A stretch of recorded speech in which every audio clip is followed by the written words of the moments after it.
What's up, everybody? This is part two of the PCOS podcast. This is year five that me and my sister, Sakina, started this podcast. It is PCOS Awareness Month. So we like to get on here and just talk about our various experiences with polycystic ovarian syndrome. As you know, um, it shows up in a multitude of ways. And so it's different for each woman. So we just like to get on and talk about that. We are not medical professionals. I like to stress that. We just are beautiful women who are sharing our experiences.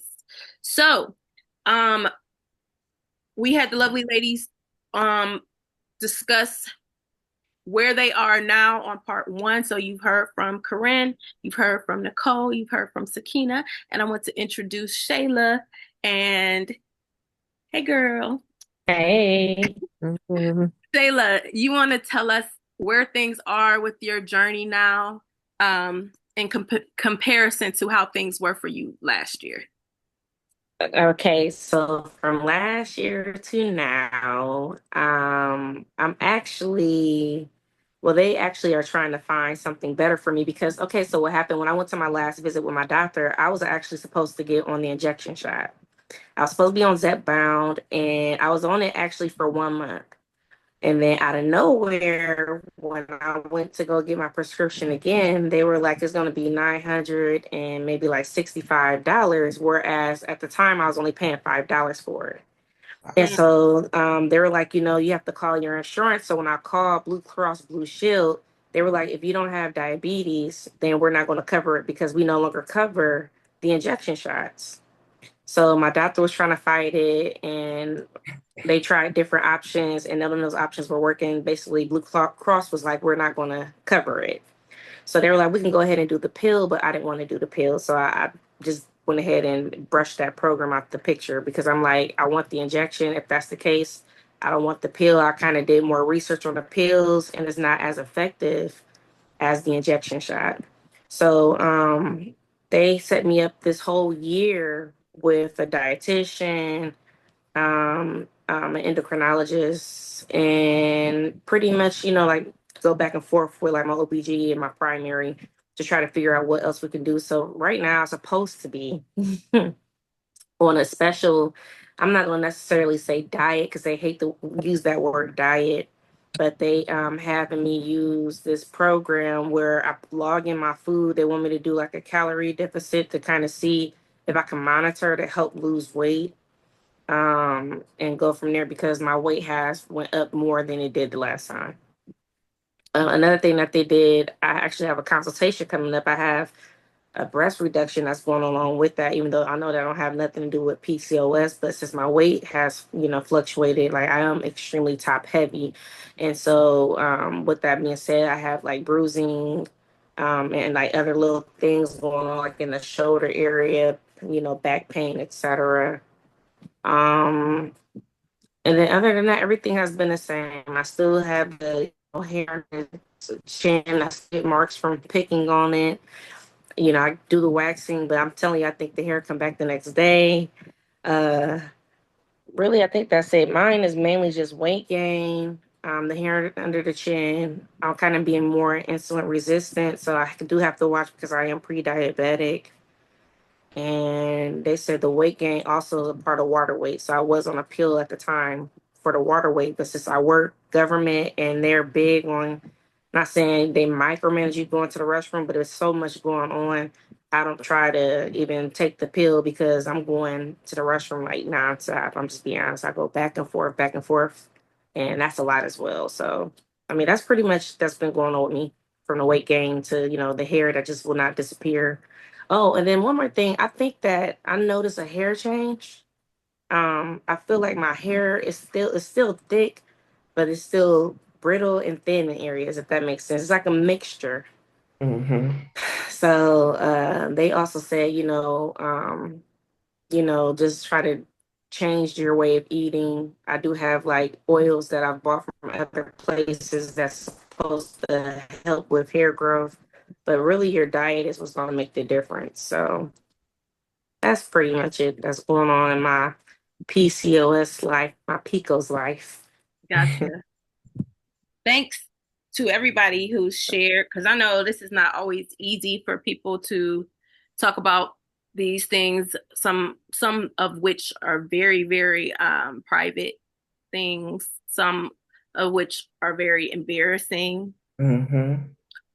So they're not, it's not easy for everybody to share. Some people have decided never to do it.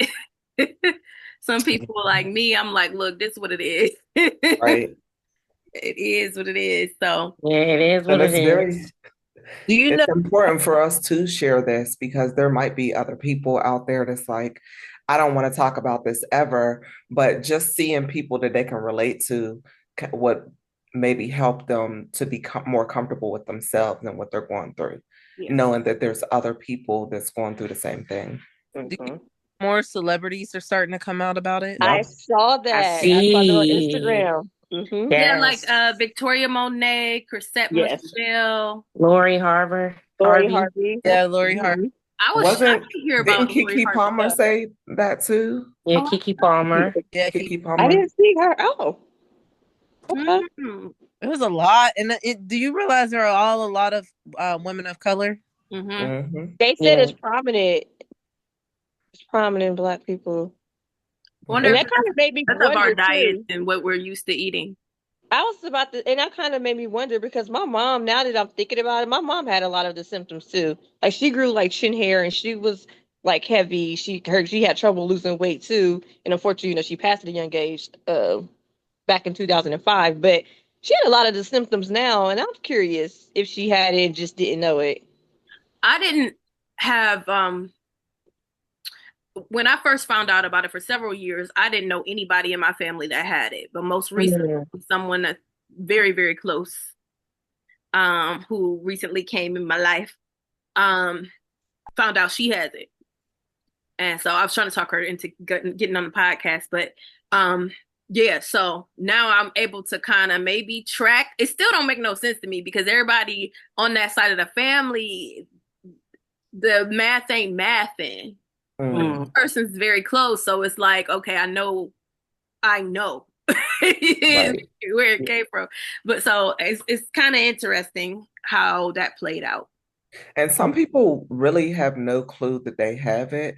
They just Right, chalk it up as, oh, this is what women go through. You know what I'm saying? right, Oh, when we right, get a certain age, we just grow chin hairs and, right, we have cravings. These are just cravings from when I was pregnant before or whatever the case may be. I just can't right, stop eating. And they don't right, really know that like this may be a symptom of PCOS. Like, right, I right, remember and they're afraid to go see about it too.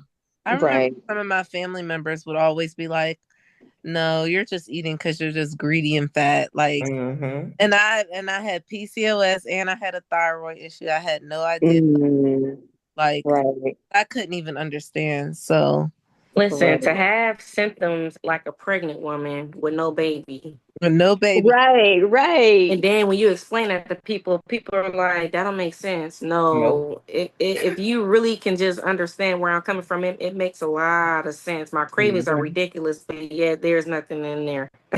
So it Right. was like, yeah, but I was gonna say, size don't even matter no more because I know Mhm. somebody at my job, and this girl's like this, and right now she's dealing with infertility issues. Mm, And I had told her, I said, I'm not trying to throw a diagnosis on you. I said, but just look into this. I said, I have this, I share with people now. And I'm like, mm-hmm, I have this, medical condition. But I said, I don't want you to think that it's impossible when I share this with you because, you can read on something, Google or anything can make you be so discouraged in this mm-hmm, journey, but I was like, just read into it. And then she found out she, ended up having PCOS. But a mm-hmm. good thing, her and her husband, they're doing that. What's that program called to help people have a baby? The fertility. IVS. Yeah, IVF.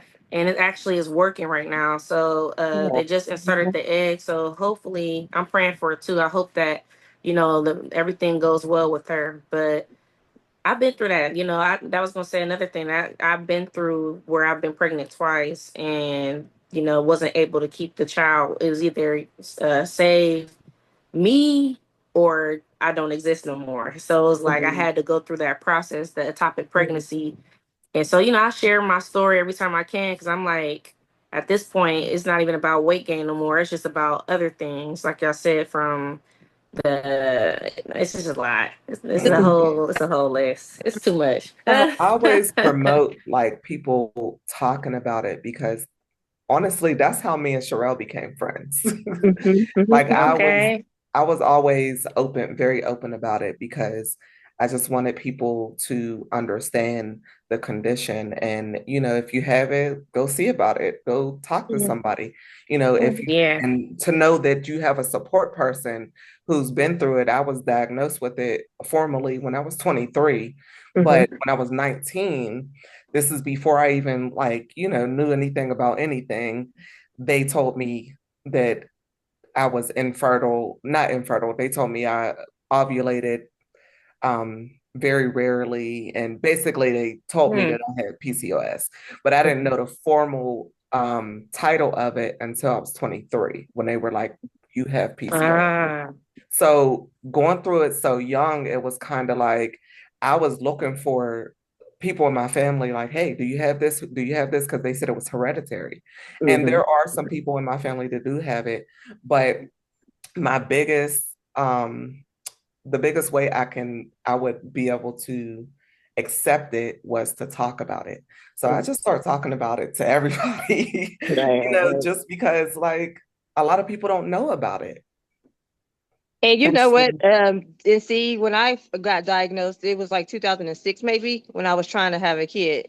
And I was telling my doctor at the time my symptoms. And she was like, I think you got PCOS. She was like, but I want to check your thyroid. So she sent me to OSU to Mhm. a thyroid specialist. And she said something. And she was like, I agree with your primary care doctor. She was like, what do you do about the chin hairs? Because I had like stubble. And she was like, you don't have to be embarrassed. And I was like, I just shave it off. She said, okay. She was like, well, your thyroid looks good. She was like, but I think you do have PCOS. And I'm just like, what is this? Because I didn't know what it was. Right. And just recently, my friend asked me, she said, when you got diagnosed, did you get blood work? Which I didn't. And I said, I didn't even know there was blood work that you can get until now. They're saying that you can get certain tests to see if like your estrogen and all that stuff is high and pre-diet your sugar and stuff. But I told her, I said, no, I said, typically they go by the list of symptoms. If you have X amount of symptoms, then they'll be like, you have it. So Yeah. I guess now you can do more advanced to get diagnosed. But it was the same way. They just kept saying like you got PC, and I'm like, what is this? And then they explained Right. it to me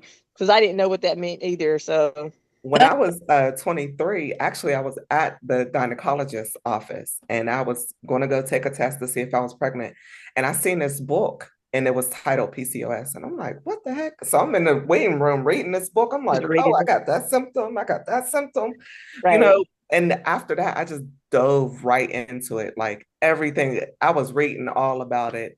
I probably know more than the doctors at this okay. That point. part. Yeah, Yeah. that's the uncomfortable part about it because a lot of doctors they might be familiar, but they don't know I would about explain it. it. So you Mm-hmm. gotta like do your own research or get a second opinion or whatnot Mm-hmm. because I don't know if they. I mean, I guess now people know a little more, but I don't know if they don't come across a lot of women with it or I'm not sure Right. why. But yeah, Right. you got to be diligent.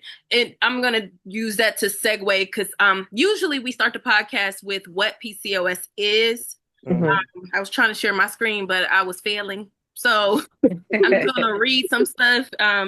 Those for those who want a little bit more information. This is WebMD. Feel free to do some more research. Ladies, feel free to add too. Um, Mm-hmm. it says, what is PCOS? It's polycystic ovarian syndrome is a hormonal condition that affects your ovaries, the female reproductive organs that make eggs. It affects about 1 in every 10 women and people assigned female at birth who are of childbearing age. It's one of the most common causes of infertility. Um, can stop your periods or make them hard to predict. It can cause acne and unwanted body and facial hair, raise your risk for other health problems like diabetes and high blood pressure. Um, some people with PCOS has cysts with small sacs of fluids on their ovaries. That's why it's called polycystic. But the name is a bit misleading because many people with the condition don't have cysts. In fact, many don't have symptoms at all. That's one reason why up to 70% of those with PCOS don't know they have it. And then I want to mention some of the types because there's different types. Y'all forgive me because, I'm going to try to read these words. It's no Like judge I'm about to zone. be in a fist fight with some of these words. Okay. Non-hyperandrogenic PCOS or type D. I ain't going to go through all of them. The explanations, you guys can look it up. Okay. Ovulatory PCOS, non-pico PCOS, and then full-blown PCOS. And that, like I said, this is the WebMD. There's the insulin-resistant PCOS. There's the inflammatory PCOS, and hidden cause PCOS, pill-induced PCOS, and post-pill PCOS. So those are interesting. yeah, and I feel like that list has evolved since we first started doing this podcast. Yeah, it Yes, for had to. sure. I'm like, what Because is I think it this? was like 5 at when Five. we first started. Yes, Right. It was shorter. So I'm seeing new things here, I guess, as they're learning about it. I mean, with a hormonal imbalance, that could be a whole host of things. I That have part. a couple questions with our time left.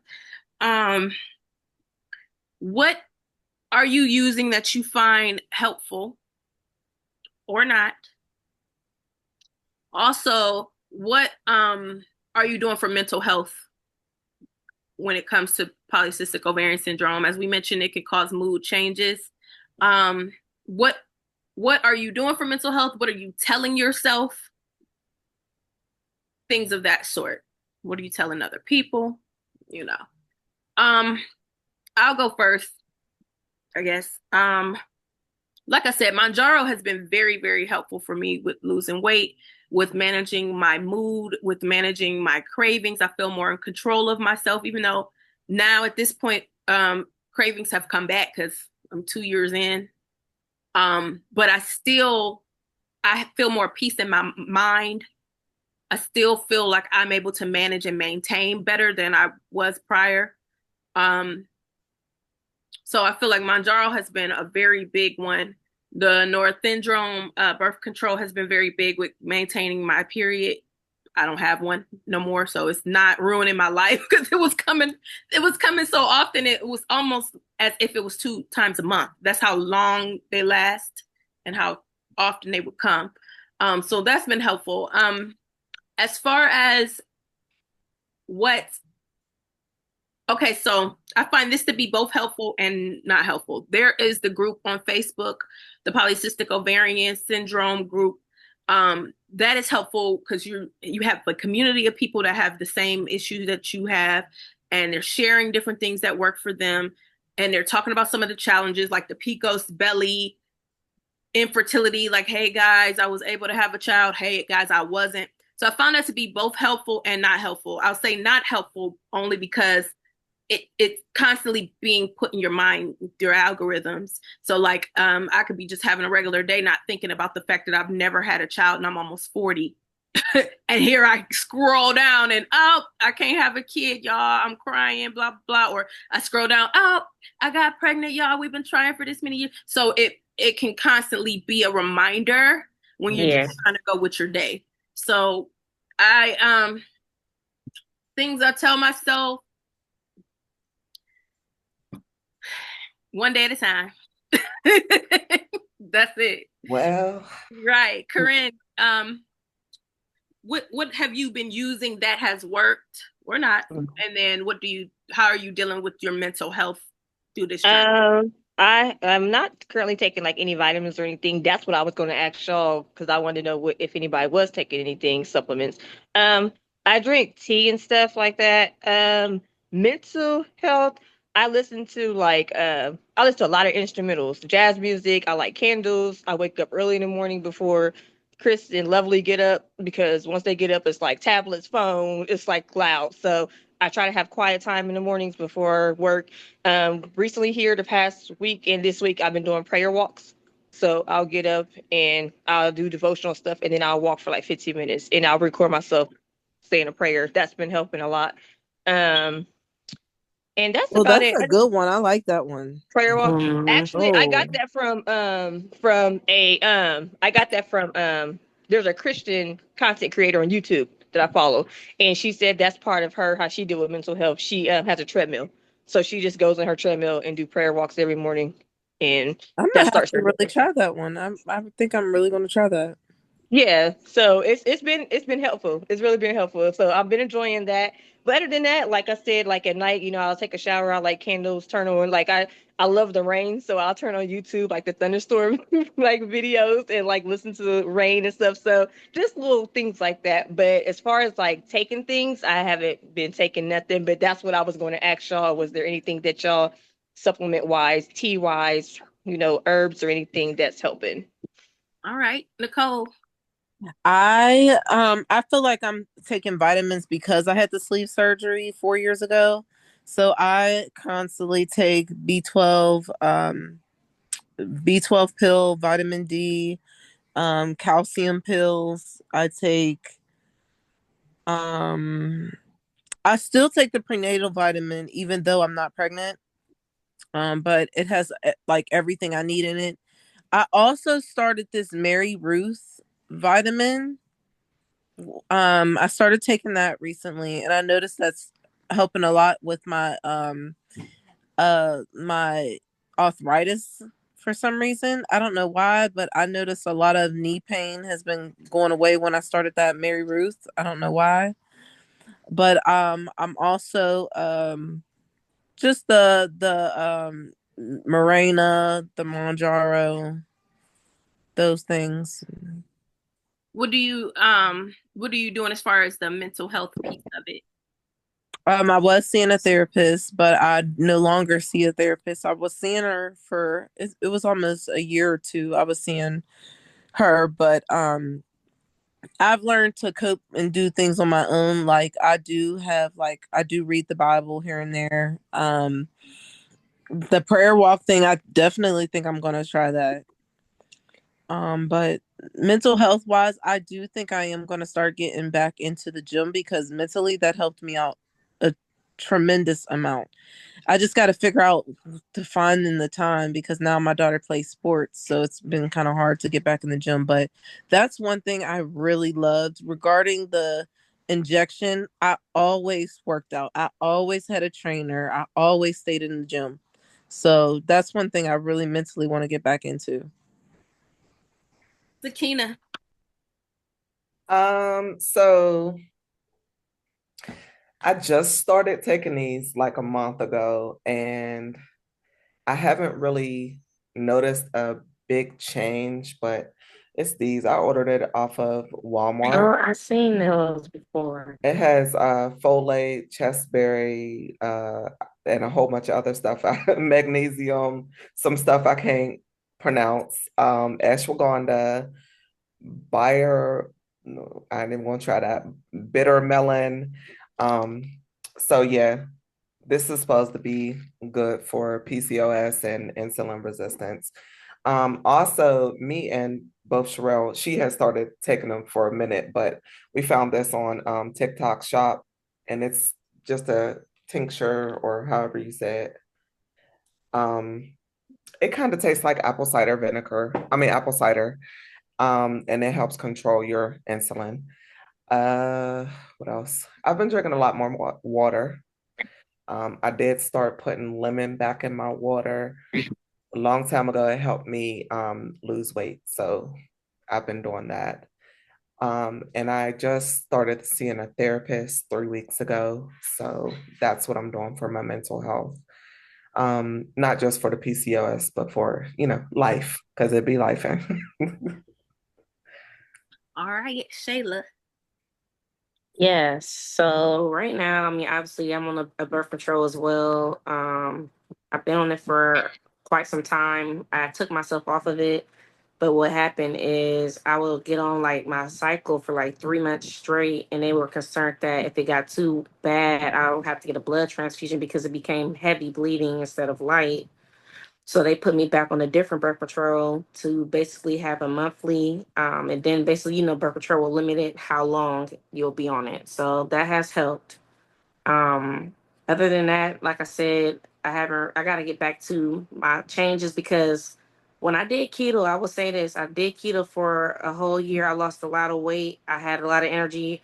I didn't really have all the issues I'm having now, body aches and just random pains and everything. Like it actually changed my life with the intermittent fasting.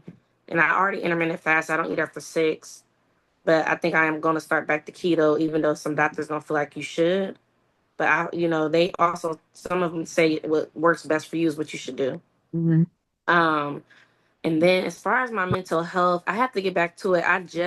I've been going to the gym, but I stopped going. It's been almost 2 weeks now because I was working a lot to do that overtime. And once you get done doing overtime, the gym is not on your mind. So and then I know I need to because it was helping me mentally too because you have that natural energy. It's kind of like it kind of boosts your morale a little bit more. And since I kind of stopped, I'm not gonna lie, I'm going through mood changes. Like now, I was just kind of talking to another coworker because she has PCOS, and I'm like, I'm going through mood changes. I'm cranky at this moment. Like I'm at a point really where I'm like, one day I feel like I'm gonna explode. So I did tell her today that I think I'm gonna go back to journaling because I used to do that too. And outside of that, like she said, listening to music, I'm listening to a lot more worship music now. Because even though Shayla liked the R&B and turn up here and there, worship music to me have soothed me more than anything. So that's where I've been at with everything.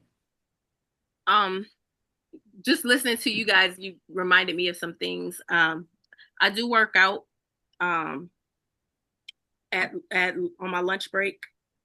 Um, when I'm gigging more, like if I have a show after work, then I won't work out. So it's like been lately it's been kind of up and down because I've been gigging so much. But on my lunch break, I'll go down and do a few things, not much. And then increasing my water intake has been very helpful too.